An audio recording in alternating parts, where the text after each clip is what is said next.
നമസ്കാരം. കഴിഞ്ഞ അധ്യായത്തിൽ മനുഷ്യൻ ഓസ്ട്രേലിയൻ വൻകരയിലോട്ട് നടന്നു ചെന്നിട്ട് അവിടെ എന്താണ് സംഭവിച്ചത് എന്നുള്ളത് നമ്മൾ കണ്ടു. കാരണം ആ ഒരു എക്കോസിസ്റ്റത്തിനെ മനുഷ്യൻ എങ്ങനെയാണ് മാറ്റിമറിച്ചത് എന്നുള്ളതൊക്കെ നമ്മൾ വിശദമായി സംസാരിച്ചതാണ്. ഈ അധ്യായത്തിൽ നമ്മൾ കടന്നു ചെല്ലുന്നത് മനുഷ്യർ എങ്ങനെയാണ് അമേരിക്കയിലോട്ട് എത്തിയത് എന്നുള്ളതാണ്.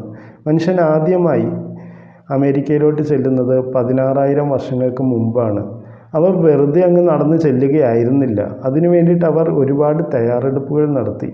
അവർ തണുപ്പിനെയും അതുപോലെ തന്നെ മഞ്ഞിനെയും ഒക്കെ നേരിടാൻ വേണ്ടിയിട്ടുള്ള സാങ്കേതിക വിദ്യകൾ വികസിപ്പിച്ചിട്ടാണ് അങ്ങോട്ട് പോയത്. നമ്മുടെ പൂർവികർ സ്നോ ഷൂസുകൾ ഉണ്ടാക്കാൻ പഠിച്ചു. മൃഗങ്ങളുടെ രോമങ്ങൾ വെച്ചിട്ട് കാലിനെ മഞ്ഞിൽ നിന്ന് സംരക്ഷിക്കാൻ വേണ്ടി അവർ ഷൂസുകൾ ഉണ്ടാക്കി. അതുപോലെ തന്നെ തണുപ്പിൽ നിന്ന് സംരക്ഷിക്കാൻ വേണ്ടിയിട്ട് രോമങ്ങളും തോലും എല്ലാം കൂട്ടിച്ചേർത്ത് കുപ്പായങ്ങൾ ഉണ്ടാക്കാൻ പഠിച്ചു. അപ്പോൾ ഇതവർക്ക് തണുപ്പിൽ നിന്ന് രക്ഷപ്പെടാൻ സഹായിച്ചു. അതുപോലെ തന്നെ മികച്ച നായാട്ട് രീതികളും മികച്ച ആയുധങ്ങളും വലിയ സാങ്കേതിക വിദ്യകളും വികസിപ്പിച്ചിട്ടാണ് മനുഷ്യൻ മഞ്ഞിൻ്റെയും തണുപ്പിൻ്റെയും ലോകത്തോട്ട് നടന്നു ചെന്നത്. എന്തുകൊണ്ടായിരിക്കാം അവർ അങ്ങോട്ട് നടന്നു പോയത്? കാരണം അവിടെ ചെല്ലുമ്പോൾ മനുഷ്യന് ഒരുപാട് ഉപകാരമുള്ള കാര്യങ്ങളുണ്ട്. റെയിൻഡിയറും മാമൂത്തും പോലെ വലിയ മൃഗങ്ങൾ അവിടെയുണ്ട്. അപ്പോൾ ഇവയെ വേട്ടയാടുമ്പോൾ രുചികരമായ കൊഴുപ്പും മാംസവും കിട്ടും. അതുപോലെ തന്നെ തോലുകൾ കിട്ടും. പിന്നെ കൊമ്പുകൾ കിട്ടും. കൊമ്പുകൾ വെച്ച് മനുഷ്യന് ആയുധങ്ങളും മറ്റ് വസ്തുക്കളൊക്കെ ഉണ്ടാക്കാൻ കഴിയും.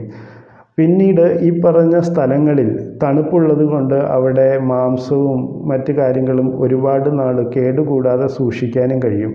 അപ്പോൾ മനുഷ്യൻ തണുപ്പിൻ്റെ ലോകത്തോട്ട് എത്തിപ്പെടുന്നത് ഇതുപോലെയുള്ള ഒരുപാട് പ്രയോജനങ്ങളുള്ളത് കൊണ്ടാണ്. ഇവർ നടന്നു പോകുന്ന വഴിയിൽ വലിയ ജീവികളെല്ലാം കൊന്നടിക്കുകയാണ് മുന്നോട്ട് പോയത്.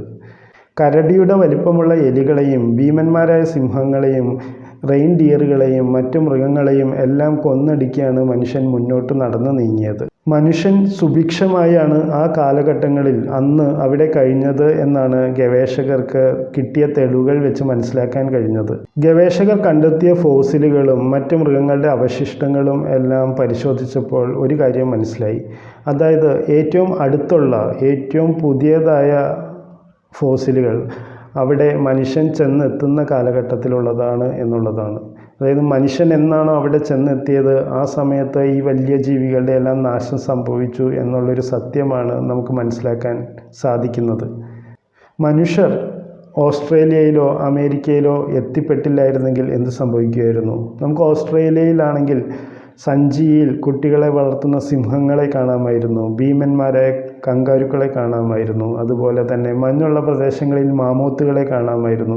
അങ്ങനെ എക്സ്റ്റിൻ്റായിപ്പോയ ഒരുപാട് മൃഗങ്ങളെ ഈ രണ്ട് ഭൂഖണ്ഡങ്ങളിലും നമുക്ക് കാണാൻ സാധിക്കുമായിരുന്നു. നിസ്സംശയം പറയാം, മനുഷ്യൻ എന്നാണ് അവിടെ കടന്നു ചെന്നത് അന്ന് തന്നെ അവരുടെ നാശവും തുടങ്ങുകയായിരുന്നു. നമ്മുടെ ചരിത്രം ചികഞ്ഞു പോകുമ്പോൾ, നമ്മുടെ പിന്നിട്ട കഥകളെക്കുറിച്ച് മനസ്സിലാക്കി പോകുമ്പോൾ പ്രതിസ്ഥാനത്ത് നമ്മൾ തന്നെയാണ്. കാരണം മനുഷ്യൻ എല്ലാവരെയും നശിപ്പിച്ചു തന്നെയാണ് വളർന്നുകൊണ്ടിരുന്നത്. മനുഷ്യർ കാരണം ഒരുപാട് മൃഗങ്ങൾ വംശനാശം സംഭവിച്ച് ഇല്ലാതായി. അതുപോലെ തന്നെ മറ്റു പല മനുഷ്യ സ്പീഷീസുകളെയും നമ്മൾ കൊന്നൊടുക്കി. ഹോമോ സാപ്പിയൻസ് സംരക്ഷിച്ചത് അവർക്ക് ഉപകാരപ്പെട്ട ജീവികളെ മാത്രമായിരുന്നു. നായ്ക്കളും പശുക്കളും കാളകളും പോലെയുള്ള കുറച്ച് ജീവികളെ മാത്രമാണ് മനുഷ്യൻ സംരക്ഷിച്ചു പോന്നത്, അതും അവരുടെ ആവശ്യങ്ങൾക്ക് വേണ്ടിയിട്ട്. നമ്മുടെയൊക്കെ ഉള്ളിൽ ഹിംസയുടെ അംശം ഉണ്ട് എന്ന് പറയുകയാണെങ്കിൽ അത് എവിടെ നിന്ന് വന്നു എന്നറിയാൻ നമ്മൾ വേറെ എങ്ങും അന്വേഷിച്ച് പോകേണ്ട ആവശ്യമില്ല. നമ്മുടെ ചരിത്രം നമ്മൾ ചികഞ്ഞെടുത്ത് നോക്കിയാൽ മതി. മനുഷ്യൻ ഹിംസയുടെ വാഹകരായിരുന്നു. നമുക്ക് മറ്റുള്ളവരെ കൊന്നും കൊല വിളിച്ചും മുന്നോട്ട് പോയി ആണ് നമ്മൾ പല കാര്യങ്ങളും അതിജീവിച്ച് ഇന്ന് ഈ കാണുന്ന ഭൂമി നമ്മുടേതാക്കി മാറ്റിയത്.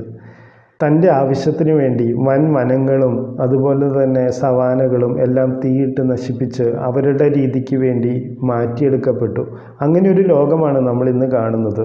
പ്രകൃതിയെ നശിപ്പിക്കാനുള്ള ത്വര നമ്മളിൽ മാത്രമുള്ളതല്ല, അത് നമുക്ക് കൈവന്ന് കിട്ടിയത് നമ്മുടെ പൂർവികരിൽ നിന്നാണ്. അവർ ഈ പ്രകൃതിയെ അവരുടേതായ ഇഷ്ടത്തിന് മാറ്റിമറിച്ച് അവർക്ക് വേണ്ടിയിട്ടുള്ളൊരു ലോകം പണിയുകയായിരുന്നു. ഇന്ന് ഈ ഭൂമി മനുഷ്യൻ്റെ മാത്രമാണ്. നമ്മളത് അങ്ങനെ ആക്കിയെടുത്തതാണ്. കാരണം നമുക്ക് ഭീഷണി തോന്നുന്ന എല്ലാ മൃഗങ്ങളെയും എല്ലാ ജീവജാലങ്ങളെയും എല്ലാ വൃക്ഷങ്ങളെയും നമ്മൾ കൊന്നും നശിപ്പിച്ചും മുന്നേറിയാണ് ഇന്ന് കാണുന്ന ഈ നിലയിലെത്തിയത്. നമുക്ക് അടുത്ത അധ്യായത്തിൽ മറ്റൊരു വിഷയവുമായി വീണ്ടും കാണാം. Thank you.